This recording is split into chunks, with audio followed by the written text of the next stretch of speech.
Reading from James chapter 1 verse 17.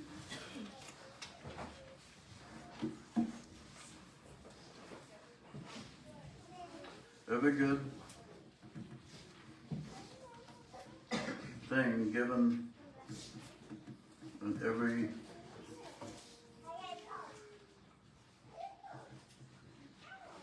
perfect gift is from above,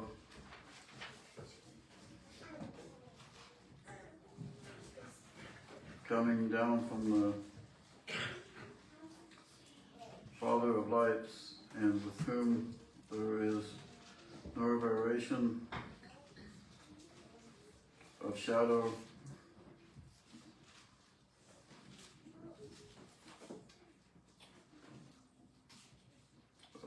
I'm sorry, just the words are really small. Having trouble. Thank you. Thank you.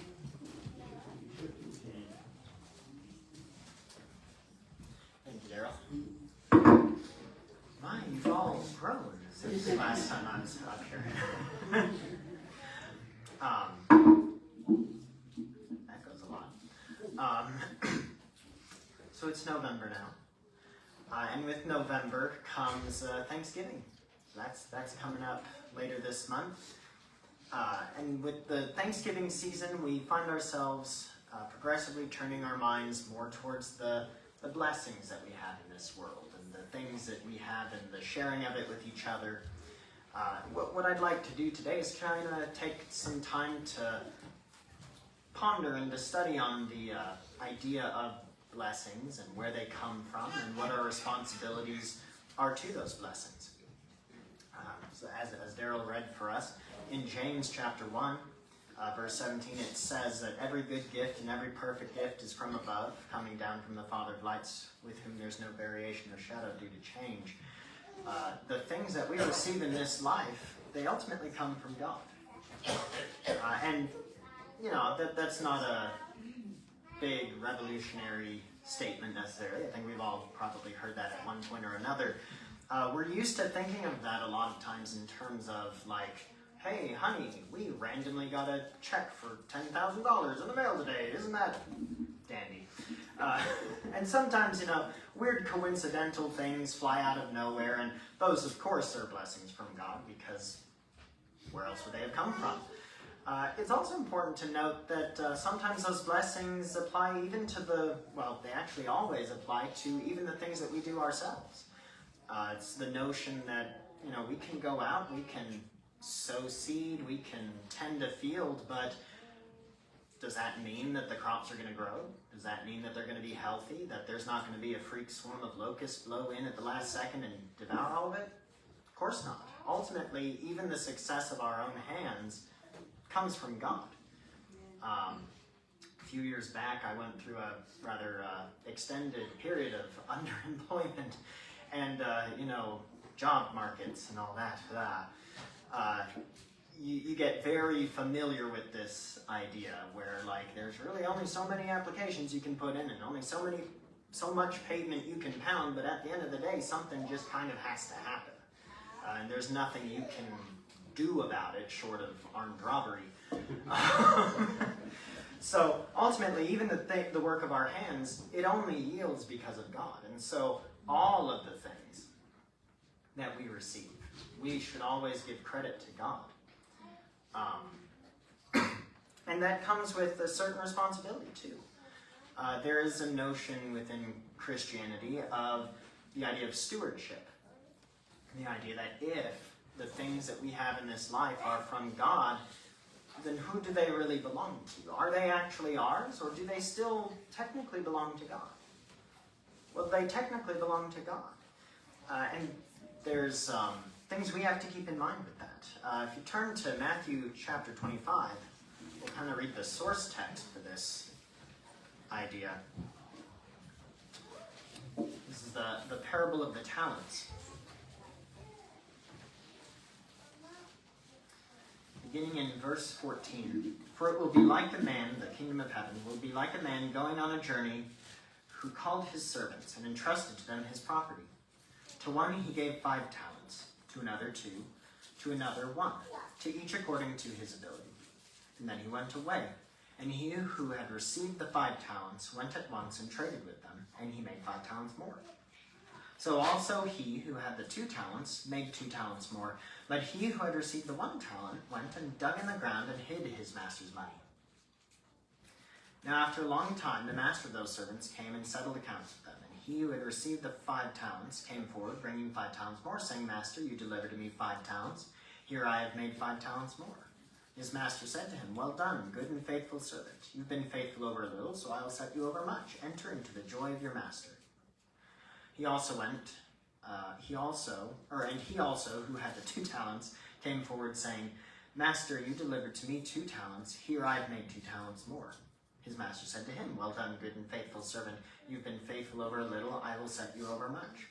Enter into the joy of your master.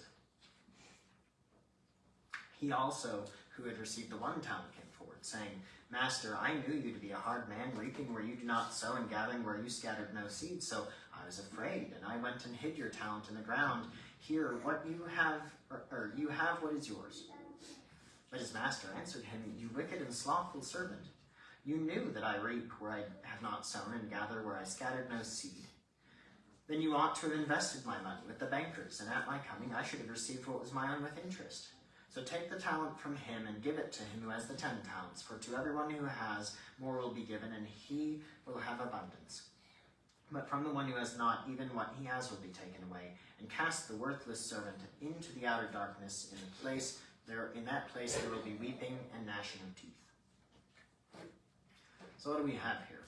Well, we have the image of a master giving his possessions over to the care of his servants. And it is interesting, and it hadn't quite clicked with me before in reading this.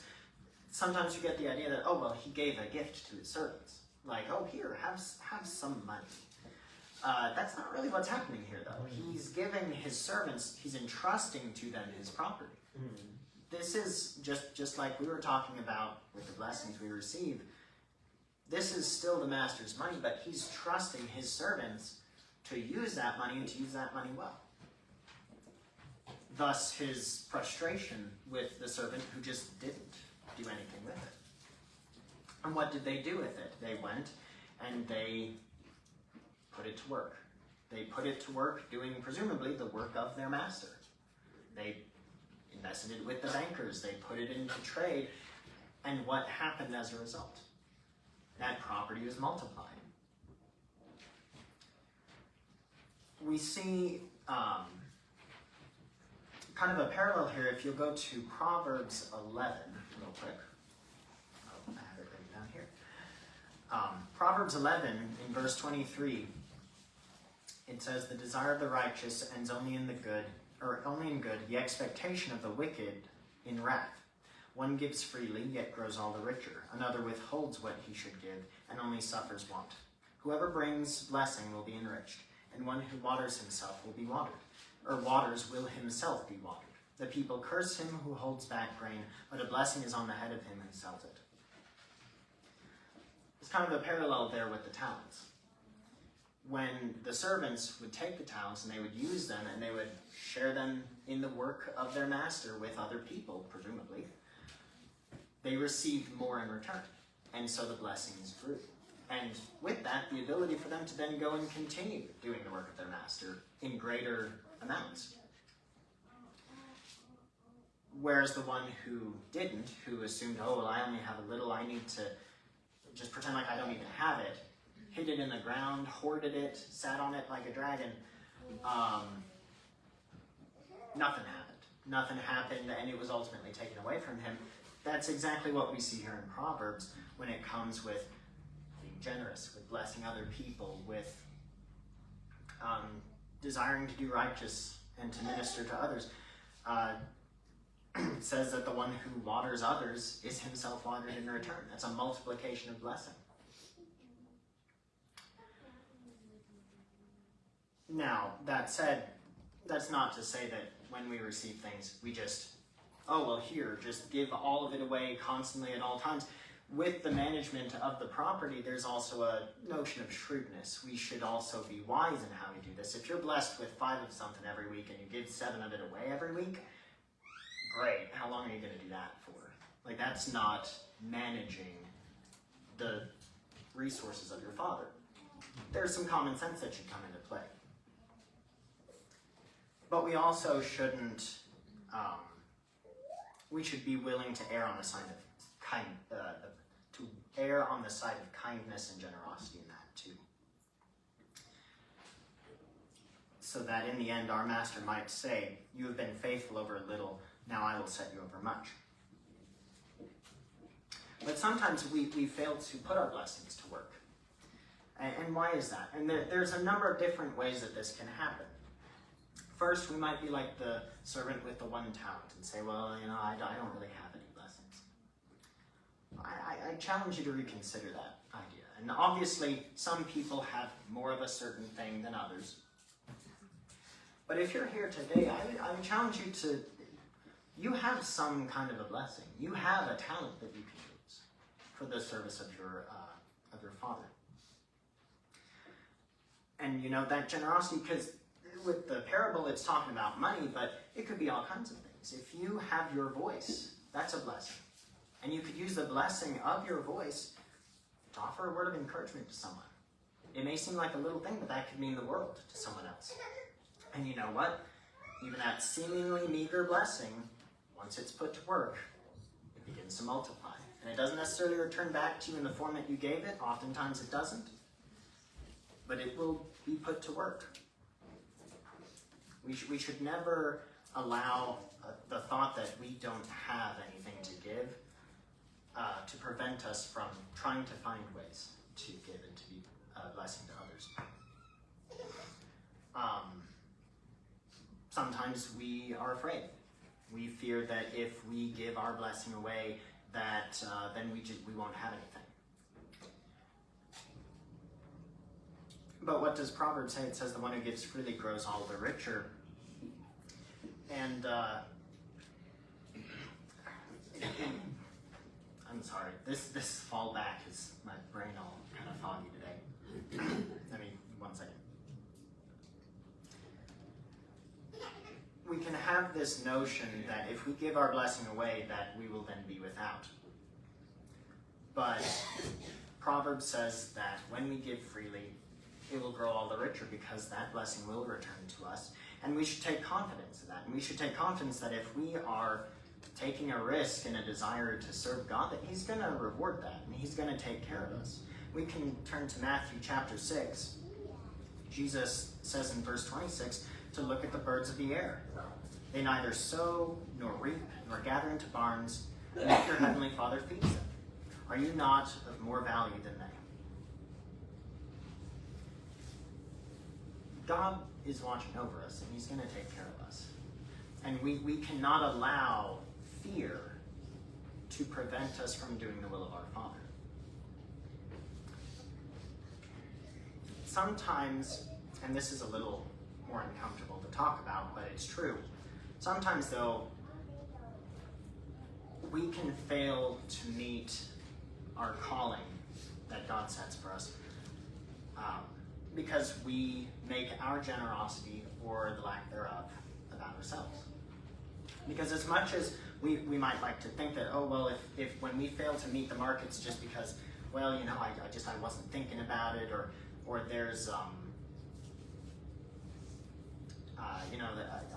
I was kind of nervous to put myself out like that, but I'll just work on that. There are actually times where we fail to do the right thing, and it's actually because we're being mean, and we're being selfish, and we're indulging in a sinful attitude that we really need to put a stop to. We need to crack down on it. And we need to develop the spiritual self-awareness to be able to recognize when that's happening. I'm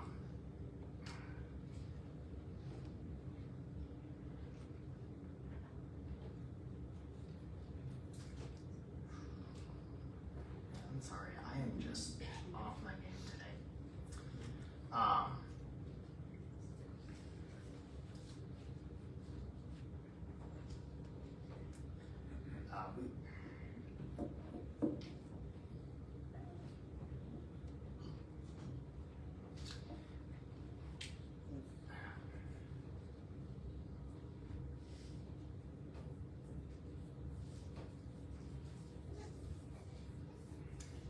must make sure that we are not making, when we are hesitant to give to others, that it is not because we are making our personal bitterness, our personal, the things that have happened to us in the past, that we are not making that more important than the people that we may be serving.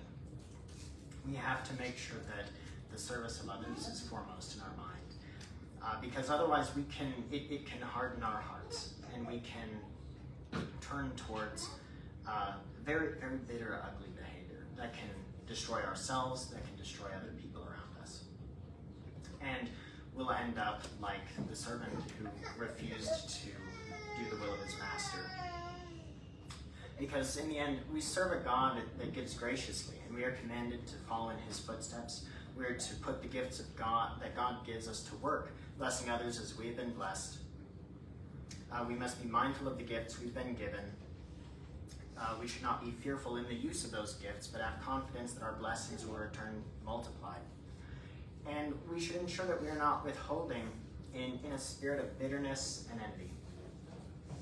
But of course, the greatest blessing that we are given is Christ. And if there is anyone here who wants to accept that blessing, or if there is anything else that we as a congregation can do to bless you, forward now.